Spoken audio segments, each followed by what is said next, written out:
Welcome, friends. I'm live again. Today, I'm introducing one of my guest. जो हमारे guest आज हैं वो हैं गुलाम हुसैन साहब. He belongs to Mehinder Tehsil, and we are today discussing about wastage of government funds on government schemes. तो इसमें ये जो गुलाम हुसैन साहब हैं ये रिटायर्ड चीफ अकाउंट्स ऑफिसर के एडवाइज़र रह चुके हैं. इनसे हम दो बातें करेंगे आज. Financial adviser, yes. तो अब इन्हीं की ज़बानी हम इसके बारे में थोड़ा सा डिस्कस कर लेते हैं. जी गौर साहब, अस्सलाम वालेकुम. आपने मुझे इनवाइट किया, मैं आपका बहुत शुक्रगुजार हूँ. मैं retired financial adviser chief accounts officer हूँ. मैं पिछले तकरीबन 2.5 साल हो चुके हैं मुझे रिटायर हुए. तो मैं ये देखता हूँ कि जो गवर्नमेंट मनी है जो ये इसकी वेस्टेज बड़ी है जी. आज मैं आपसे एक चीज़ पर डिस्कस करूँ कि हमारे वहाँ एक प्रोजेक्ट बना है जी, जो हाइड्रो इलेक्ट्रिक प्रोजेक्ट है. इसके मैनी फोल्ड बेनिफिट्स हैं जी. इससे 37.5 के मेगावाट बिजली पैदा होनी है जी. और फिर ये मेंढर तहसील को इससे पानी मिलेगा, जिससे कि मतलब अवाम को भी बहुत बड़ा फ़ायदा हो जाएगा और इससे फ़ायदा हो जाएगा गवर्नमेंट को भी, क्योंकि बिजली जब बनेगी तो हमारी इकानमी डेवलप हो जाएगी. जब ज़मीनों को पानी मिलेगा तो उससे भी हमारी इकानमी डेवलप हो जाएगी. तो इन चीज़ों पर जब हम कोई प्रोजेक्ट बनाते हैं तो इसको बड़ी सोच समझ के बनाते हैं जी. तो ये जो प्रोजेक्ट है पनई हाइड्रो इलेक्ट्रिक प्रोजेक्ट, जो मेंढर को पानी सप्लाई करेगा और 37.5 मेगावाट बिजली पैदा होगी. ये 1992 में गवर्नमेंट की तरफ से शुरू किया गया. जी जी. और कुछ वजूहात की बिना पर इसको 1998 में बंद कर दिया गया जी. जी जी जी. फिर ये काम चलता रह गया, लेकिन जो मुलाजिम थे वहाँ वो काम करते रहे. वहाँ डेली वेजेस लगे हुए थे जिनको डेली वेजेस देते थे, या कभी टर्मिनेट करते, फिर झगड़े पैदा होते, कुछ करते, फिर झगड़े पैदा होते. तो फिर मुझे वहाँ तैनात किया गया financial adviser chief accounts officer. मैंने वहाँ जाकर देखा कि मुलाजमों को पे मिल रही है. ये वहाँ चीफ प्रोजेक्ट इंजीनियर है, जो चीफ इंजीनियर के उनको पावर हैं.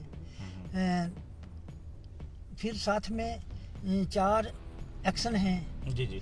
फिर AWEs हैं, AE हैं, JEs हैं, फिर मतलब वर्क सुपरवाइज़र हैं. फिर आगे फर्दर स्टाफ है, लोअर स्टाफ है, कुछ डेली वेजर लगे हुए हैं. तो ये सब लोग जो हैं गवर्नमेंट एक्सचेकर पर बोझ हैं. तो ये काम हो नहीं रहा, कुछ ये बंद पड़ा हुआ है. तो मैंने फिर गवर्नमेंट को लिखा कि आप इसको या तो चलाओ तो या बंद करो. इसको पहले ही अरबों का नुकसान मतलब इस पर खर्चा हो चुका है. ये कब स्टार्ट हुआ था सर? ये 1992 में ये स्टार्ट हुआ जी. जी जी जी. और फिर बंद ये कब हुआ था? 1998 में बंद हो गया सर.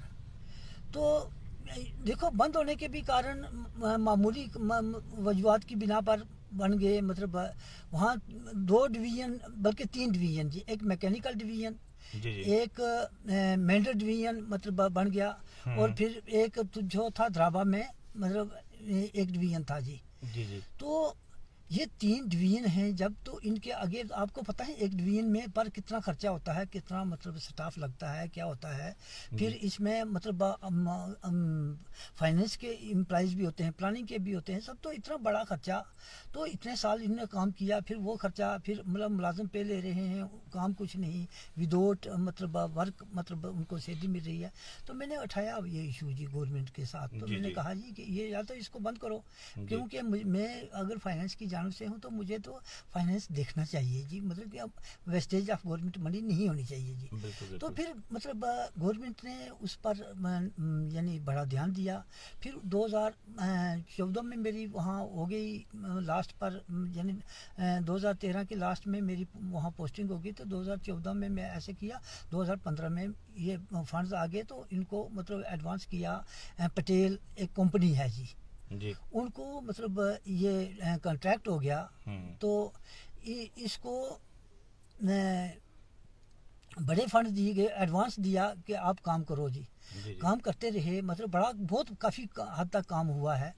अब ये प्रोजेक्ट फिर बंद पड़ गया जी, पता नहीं कोरोना की वजह से या किस वजह से, मैं नहीं कहता हूँ, लेकिन मतलब मैं तो रिटायर हुआ हूँ अब, मैं तो इतना नहीं। लेकिन एक चीज़ है, मैंने काम बंद हुए हुए देखा है जी, मैंने देखा है बड़ा खर्चा हुआ है वहाँ, बहुत बेहद खर्चा हुआ है। अगर मैं ये चाहता हूँ कि इतना खर्चा करके अगर इसको यहाँ हाफ वे छोड़ दिया जाएगा तो फिर ये गवर्नमेंट के पैसे की बहुत यानी खजली है, मतलब आवाम पर भी बोझ है, गवर्नमेंट का एक्सेक्यूटिव में वेस्ट जाता है। तो मैं ये चाहता हूँ कि इसको जल्द से जल्द दोबारा शुरू किया जाए और फंड दिए जाए और काम करवाया जाए जी। ये तो टैक्स पेयर्स मनी जो वेस्ट करी जा रही है या वेस्ट की हुई है, उसके मान लीजिए लाइव एग्जांपल हम दे रहे हैं कि जैसे कि वहाँ पे एक प्रोजेक्ट था जो कि कोई 10 साल पर, कितने साल पुराना था सर? सर ये मतलब 1992 में शुरू हुआ था ना, 92 में वो स्टार्ट हुआ था और अभी तक वो प्रोजेक्ट अभी तक कंप्लीट नहीं हुआ है। उसमें खरबों रुपए का मान लो वेस्टेज हुआ है और पैसा वेस्ट हुआ है और अभी तक वो कंप्लीट नहीं किया गया है। ये तो बहुत बड़ा मान लो कि लॉस है पब्लिक मनी का, जो हमारी ही जेबों से पैसा जाता है, जो हम टैक्स पे करते हैं, उसी से ये प्रोजेक्ट्स वगैरह सब कुछ बनता है। तो हमारे पैसों का देखिए कैसे कैसे वेस्टेज होता है। तो और भी सर आप मुझे बताएं कि और आप इसके बारे में कुछ और डिस्कस करना चाहते हैं कि जो प्रोजेक्ट के बारे में? सर ये यही है हमारी रिक्वेस्ट, मतलब हिज एक्सीलेंसी जनाब एलजी साहब से कि इसमें इंटरवीन की जाए और मतलब इसको शुरू किया जाए, इस काम को शुरू रखा जाए तो इसको कंप्लीट किया जाए जी। फिर हमारे और बहुत सारे इशू हैं सर, ये यही एक इशू नहीं है, हमारे बहुत इशू हैं हमें। ये सर हमारा आप ले लीजिए रूरल डेवलपमेंट सर। जी जी सर रूरल डेवलपमेंट में जो स्कीमें बनती है ना, वो भी पाया तकमील तक नहीं पहुंचती हैं जी। सर आप देखेंगे कि जो बनते हैं, अब गवर्नमेंट ने बड़े डिसेंट्रलाइज कर दिया हर चीज़ को, अवामी यानी अवाम तक की हर चीज़ पावर अवाम को दे दी है गवर्नमेंट ने जी। बिल्कुल। तो आप देखेंगे कि ये पंचायती राज बन गया सर। तो ये पंचायती राज है, इसके मैनी फोल्ड बेनिफिट्स हैं जी। बिल्कुल। इसके 3 टायर जो मतलब ये पावर्स हैं, मतलब ये आवाम को दे दिए गए जी। यानी पेंच बने, सरपंच बने, फिर बीडीसी बने और अब डीडीसी बन गए सर। जी। सर इनके लिए कम से कम एटलीस्ट बैठने के लिए कि तो जगह होनी चाहिए ना, मतलब इतना बड़ा स्टाफ है, कोई जाएगा किसके पास बैठेगा जी। इसके लिए मतलब कोई इंफ्रास्ट्रक्चर होना चाहिए ना। अगर आप डीडीसी के पास चले जाएंगे जी तो उसके पास उसका एटलीस्ट कोई ऑफिस होना चाहिए जहाँ वो बैठता है। अब अगर आप मतलब वो जी डीडीसी मतलब जीता हुआ है किसी पहाड़ का जी, अब वो 2 किलोमीटर मतलब उसके घर तक रोड नहीं जाती है, फिर आप उस मतलब लोग जो हैं अपनी प्रॉब्लम 2 किलोमीटर पैदल चल के उस तक अपनी उसके घर तक जाकर अप्रोच करेंगे कि मतलब ये हमारी प्रॉब्लम है, आपने ये डिस्कस करना है। फिर बीडीसी है जो, उसके लिए भी एटलीस्ट कोई ऑफिस होना चाहिए, उसके लिए कोई हेडक्वार्टर होना चाहिए, फिक्स होना चाहिए, बैठने के लिए जगह होनी चाहिए, लोगों के लिए भी कुछ मतलब वो साधन होना चाहिए बैठने उठने के लिए। फिर मतलब ये सर आप देखेंगे कि सरपंच बने जी, एटलीस्ट मतलब पंचायत घर तो मतलब मस्ट है और गवर्नमेंट ने बनवाए हैं हर जगह। लेकिन मतलब मैं एक मिसाल पेश कर दूं कि हमारी सेंट्रल गुलुता पंचायत है जी सर, उसमें तो बिल्कुल कोई पंचायत घर है नहीं। पंचायत घर तो हर गवर्नमेंट ने तो हर गांव में बनाए हैं, तो वहाँ के पंचायत घर कहाँ चले गए? सर वो जो पहले बने, मैं तो ये सोचता हूँ कि वो जो पंचायत घर बने हैं वो लोगों की ज़मीन में बनाए गए जी। जी जी। तो फिर बाद में जब थोड़ा सा वक्फा गुजर गया तो लोगों ने मेरे ख्याल में वो अपने मकानों में कन्वर्ट कर लिए जी। क्या ये तो बहुत बड़ी मान लो नाइंसाफी है अवाम के साथ, अगर ऐसा कुछ हुआ है। नहीं, शायद मैं गलत हूँगा, लेकिन गवर्नमेंट इस चीज़ की तहकीकात करे कि हाँ। मतलब क्या ये इनके लिए कभी भी एवर कोई इनके लिए पंचायत घर बना है या मतलब शायद मैं ही गलत हूँगा, मुझे पता नहीं इतना, लेकिन मैं कहता हूँ कि बने होंगे जी, जरूर बने होंगे। हर गांव में पंचायत घर होता है। जी जी जी, हर मतलब पंचायत में पंचायत घर होता पंचायत है। में और पंचायतें तो आज की नहीं सर, ये तो हमारी इंडिपेंडेंस से हमारी पंचायतें तो हैं। मतलब आप हर आदमी को डेलीगेट होते थे, मतलब कुछ ऐसा मतलब सिस्टम होता था। सिस्टम तो हमारे मतलब मुल्क में था ही, हमारी स्टेट थी पहले, मतलब इसमें था। अब तो ये यूटी बन गई, लेकिन मतलब इसमें एक सिस्टम था, हर चीज़ का सिस्टम था। तो ज़रूर मैं सोचता हूँ कि कभी नहीं मैं सोच सकता कि वहाँ पंचायत घर नहीं बने होंगे जी। पंचायत घर थे और हैं भी, अब अभी बने हुए हैं, बहुत सारी जगहों पर बने हुए हैं। लेकिन हमारी जो सेंट्रल गुलुता पंचायत है उसमें पंचायत घर नहीं है। फिर सर मैं ये कहूँ कि मतलब अब यहाँ रेजोल्यूशन पास करने होते हैं, मतलब आवाम को मदऊ किया जाता है, फिर स्कीमें जो हैं तैयार की जाती हैं, मतलब प्लान बनाए जाते हैं। लेकिन हमारे वहाँ ये सिस्टम नहीं है जी। लोगों को मतलब इनवाइट नहीं किया जाता है। जो स्कीमें बनती हैं वो खुद ही डिसाइड करते हैं। वो खुद ही डिसाइड करते हैं सरपंच लेवल पर, और वो सरपंच लेवल पर ही उसका खर्चा होता है। मतलब वो काम का कोई पता नहीं होता है, कहाँ काम होते हैं कहाँ नहीं होते हैं, कौन पैसे लेता है कौन नहीं लेता है, पैसे लेने का और देने का तरीकाकार क्या है, ये किसी को कोई पता नहीं है जी। एटलीस्ट मुझे नहीं पता है, मैं फाइनेंशियल एडवाइजर चीफ अकाउंट्स अफसर हूँ, मुझे पता होना चाहिए कि ये मतलब क्या है, कर रहे हैं, कहाँ पे खर्च कर रहे हैं, कितना खर्च कर रहे हैं। जी जी जी, ये 14th फाइनेंस हुआ है, इसमें पैसे आए हैं, कहाँ लगे हैं, किस किस पेंच कंस्टिट्यूंसी में कितना कितना पैसा लगा है। आखिरकार तो ये पेंच इसीलिए बनाए जाते हैं कि उनको उनके जरिए काम हो। बिल्कुल। लेकिन जब उनसे पूछते हैं भाई आपको कितने फंड मिले हैं, आपने कौन कौन से काम कराए, जो जी सरपंच को पता होगा जी। तो मतलब इस किस्म का जो सिस्टम है ना, ये बड़ा गलत सिस्टम है। पंचायत घर होने चाहिए, पंचायत घर में रेजोल्यूशन पास होने चाहिए, सेक्रेटरी पंचायत उधर बैठना चाहिए, मतलब हर चीज़ का एक सिस्टम बनाया। अगर GRS हैं तो मतलब GRS जो उस पंचायत में एटलीस्ट जिस पंचायत में सरपंच अपना है तो GRS वहाँ का नहीं होना चाहिए जी। GRS दूसरा होना चाहिए, ताकि वो इंटरवीन करके मतलब वो फंड्स को इधर उधर ना करें जी। लेकिन हमारे यहाँ ये सिस्टम भी नहीं है जी। जो मतलब ये GRS बनते हैं वो वहीं के होते हैं, जो सरपंच बनता है वो भी वहीं का होता है, यानी कई बार ये एक ही घर के सभी लोग होते हैं जी। तो ये सिस्टम जो है ना ये गलत है जी। फिर मैं ये सोचता हूँ कि हमारे यहाँ एक कम्युनिटी सेंटर था जी, यानी बनाया हुआ था जी। उसमें उसके पास ज़मीन थी सर, बहुत सारी अच्छी ज़मीन थी। अब वो ज़मीन भी एनक्रोच हो चुकी है सर, और जो वो बनाया था मतलब कम्युनिटी सेंटर, उसमें सर वो इस किस्म से तबाह किया गया है जैसे कि वो पंचायत प्रॉपर्टी है ही नहीं जी। आखिर ये मतलब रूरल डेवलपमेंट की प्रॉपर्टी है, मतलब ये एसेट्स हैं उसकी, उसको एसेट्स को संभालना ये जो पंचायत का काम होता है, रूरल डेवलपमेंट का ये काम है कि वो एसेट्स अपनी क्रिएट करे और उसको प्रोटेक्ट रखे जी। लेकिन ऐसा सिस्टम वहाँ नहीं है। वो देखें मतलब वहाँ कम्युनिटी सेंटर एक यानी गुलुता सेंट्रल गुलुता में फॉल करता है, और शायद हरनी के नाम पर होगा या सेंट्रल गुलुता के नाम पर, लेकिन वो पूरी तरह तबाह हो चुका है जी। अगर वहीं पंचायत घर रखा जाए तो तब भी थोड़ा बहुत मतलब एक चीज़ है, लोगों को सहारा मिलेगा कि वहाँ है। वहाँ अगर टेंट ही लगा के मतलब वहाँ को कुछ काम काज किए जाए तब भी है, तो और वो ज़मीन प्रोटेक्ट की जाए। फिर सर मतलब आप देखो, ये गवर्नमेंट ने बाथरूम जगह जगह दिए हुए हैं जी। बिल्कुल। तो सर कुछ पब्लिक प्लेसेस होती हैं, जैसे बैंक्स हैं, मतलब तहसील होती है, ये थाना होता है, वहाँ लोग दूर दराज से अपनी अपनी शिकायत लेकर, अपनी अपनी प्रॉब्लम लेकर आते हैं जी। बिल्कुल। अब जिसको पेट में दर्द हो जाएगा सर, एटलीस्ट उसके लिए तो वहाँ बाथरूम थोड़ा बहुत होना चाहिए, और गवर्नमेंट देती है जी, मतलब कोई किसी घर से तो देता नहीं सर। हमारी उस सेंट्रल पंचायत में ये भी नहीं है जी। मतलब मैं उसी सेंट्रल पंचायत की बात नहीं करता हूँ, अगर आप बाकी जगहों पर भी देखेंगे ना तो सर ये सिस्टम नहीं है जी।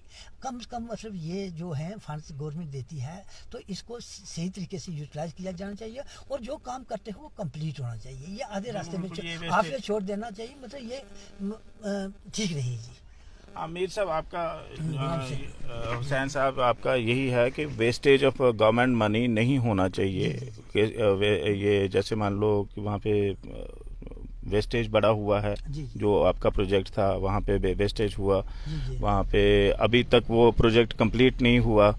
और उसके अलावा आप बोल रहे हैं जी पंचायत घर हर जगह पे हैं, तो वहाँ पे आपकी पंचायत में पंचायत घर है नहीं, हाँ आपको मिला नहीं अभी तक। तो इसका मतलब यहाँ तो बना है तो किसी ने उस पर कोठी बना दी है, तो यहाँ तो बना ही नहीं है, तो नहीं बनना तो पॉसिबल है नहीं, क्योंकि जितनी भी पंचायतें हैं हर पंचायत में गवर्नमेंट ने तो कोई कसर नहीं छोड़ी है, पंचायतें पंचायत घर दिए। अच्छा, एक और मसला था कोई रोड एनक्रोचमेंट का, तो ये जो एनक्रोचमेंट वहाँ पे कहीं हुआ है, उसके बारे में थोड़ा सा अगर आप डिस्कस करना चाहते हैं तो। सर मैं आपसे रिक्वेस्ट करूं कि हमारे यहाँ गवर्नमेंट ने लैंड खरीदी हुई है, गवर्नमेंट गर्ल्स हाई स्कूल हरनी के लिए जी। गवर्नमेंट गर्ल्स हाई स्कूल है सर, बॉयज़ नहीं है, गर्ल्स हाई स्कूल है। तो बच्चियों के स्कूल के लिए तो एटलीस्ट मतलब हर एक फैसिलिटीज़ होनी चाहिए जी। सर हमारे वहाँ क्या है कि जो राजा थे ना उस वक़्त के पुंछ के, तो सर वो शिकार पर जाया करते थे जी। उन्होंने एक रास्ता रखा हुआ था वहाँ से ऊपर जाने के लिए, समझो वो शाराए आम है, शामलात दे में है, तो शाराए आम यूज किया जाता था जी। उसकी अगर चौड़ाई आप देखें, खसरा नंबर 160 है, मुझे पूरा याद है सर। खसरा नंबर 160 है। तो उसके दाएं बाएं जिन लोगों ने ज़मीनें खरीदी हैं या स्कूल ने ज़मीन खरीदी है, तो वो उन्होंने क्या किया है कि वो अपनी ज़मीन को छोड़कर ना वो जो शाराए आम है ना, शामलात दे जो है, उस पर मतलब एनक्रोचमेंट कर ली है जी। तो जो स्कूल तो के लिए अगर ज़मीन खरीदी है 23 कनाल कुछ मतलब मरला ज़मीन खरीदी है, तो वो इसीलिए खरीदते हैं कि वहाँ मतलब हम डेवलपमेंट करेंगे, स्कूल बनाएंगे, वहाँ पर बाथरूम बनाएंगे, बच्चियों के लिए मतलब सहूलियात पैदा करेंगे, ग्राउंड रखेंगे, सब कुछ करेंगे। तो वो ज़मीन तो इसीलिए खरीदते हैं कि वो स्कूल की प्रॉपर्टी होगी जी। अब अगर मतलब वो स्कूल वाले भी एनक्रोच कर लेंगे, मतलब शामलात दे जो है और शाराए आम, तो अगर मतलब जिन लोगों ने दाएं बाएं से ज़मीनें खरीदी हैं, उसी स्कूल वाले रकबे से अगर ज़मीनें खरीदी हैं, अगर वो शामलात दे को या मतलब शाराए आम को वो एनक्रोच करते हैं, या उस पर कोई कंस्ट्रक्शन करके हर्डल कर देते हैं कि स्कूल तक रोड ना पहुंचे, या पीछे जो आवाम है उस तक कोई रोड ना जाए, ये तो सर नाइंसाफ़ी है।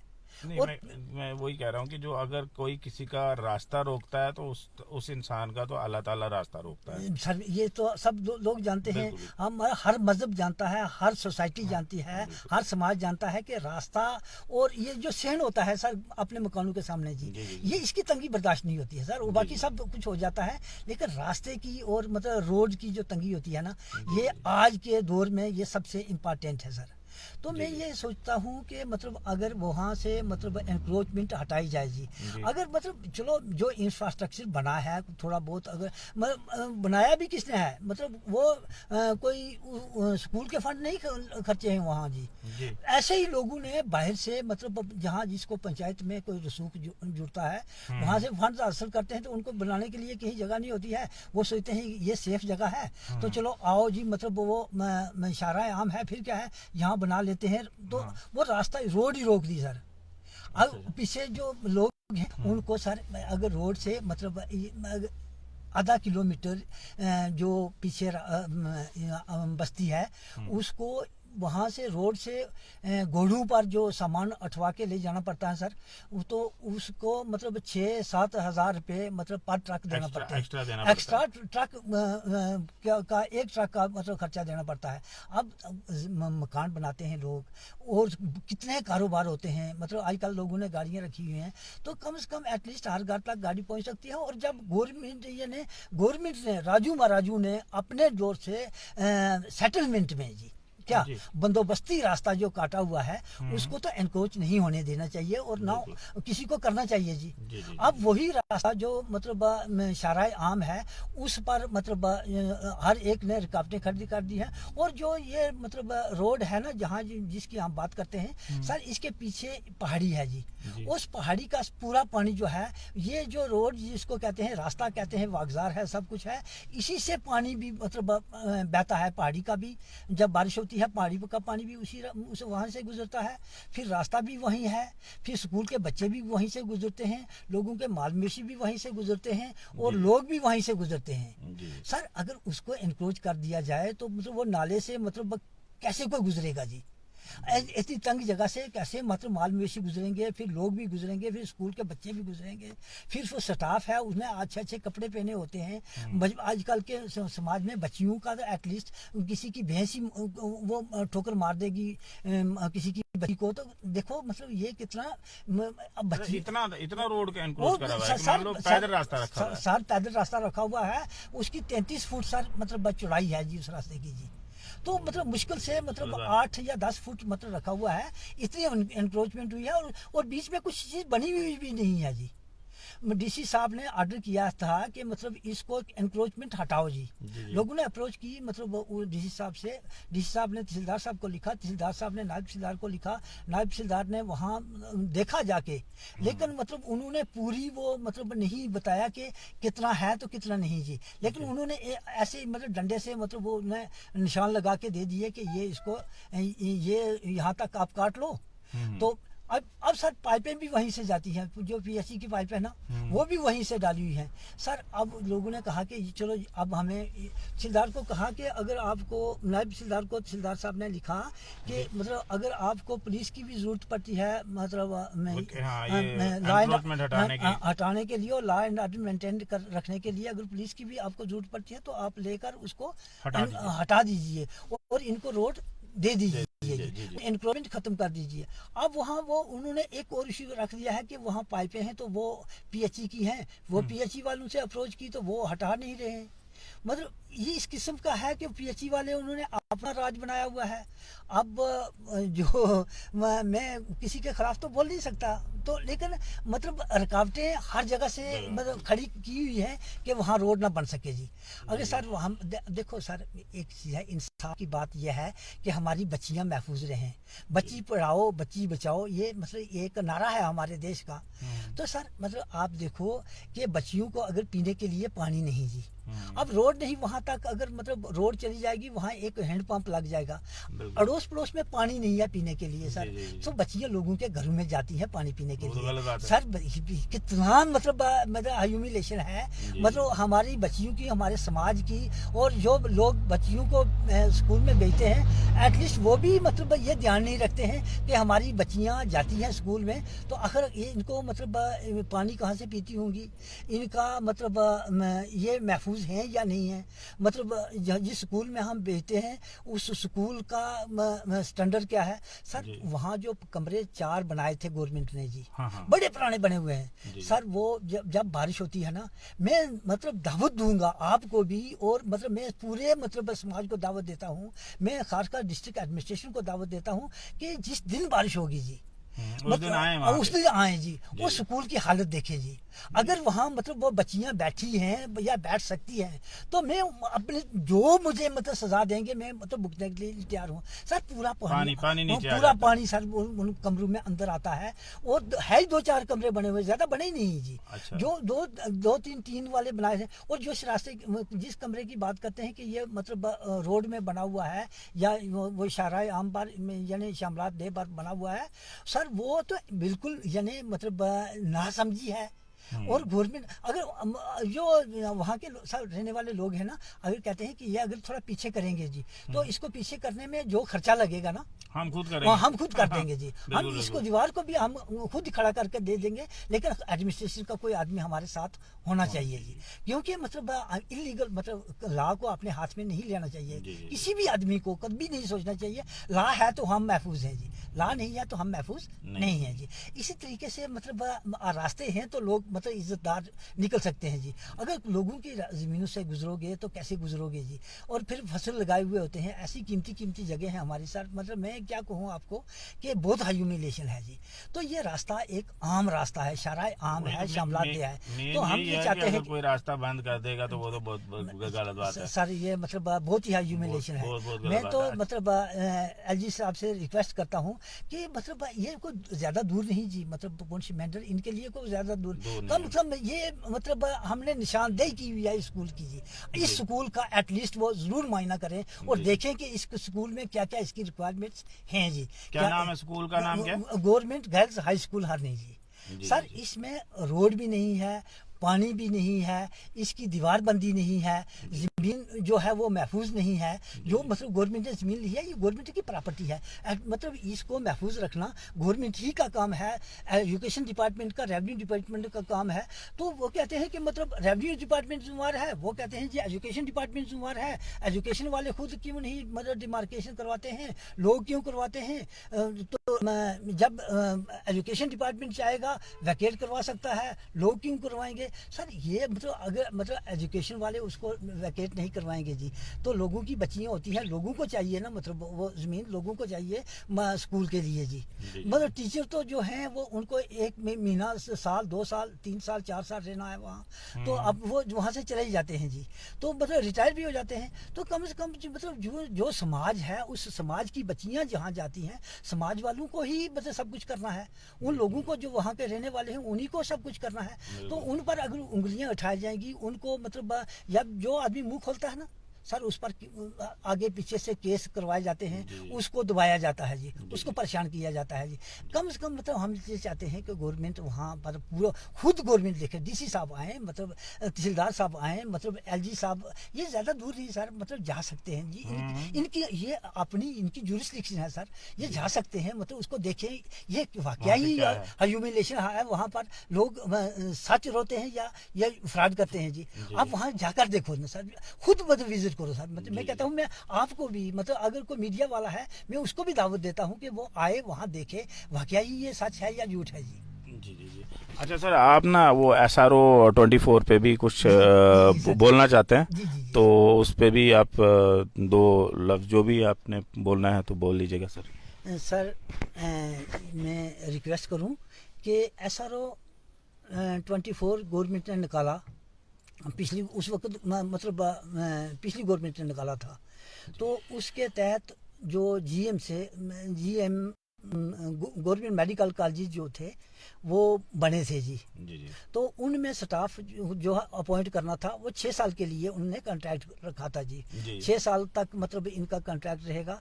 तो गवर्नमेंट ने कुछ बच्चों को अपॉइंट किया, बाकायदा तौर पर एप्लीकेशन इनवाइट की, बाकायदा तौर पर बोर्ड बनाया, यानी सीधा मतलब सही तरीके से बोर्ड बनाया, कंपटीशन किया, रिटर्न एग्जाम हुआ, फिर टाइप टेस्ट हुए उनके, तो फिर उन लोगों को लगाया, स्टाफ नर्स लगी, ट्रेंड लोग लगे, मतलब कंपटीशन उनका हुआ, तो उनको अपॉइंट किया गया जी। तो फिर मतलब उनको 1 साल के अंदर अंदर ही मतलब उनको टर्मिनेट कर दिया गया जी।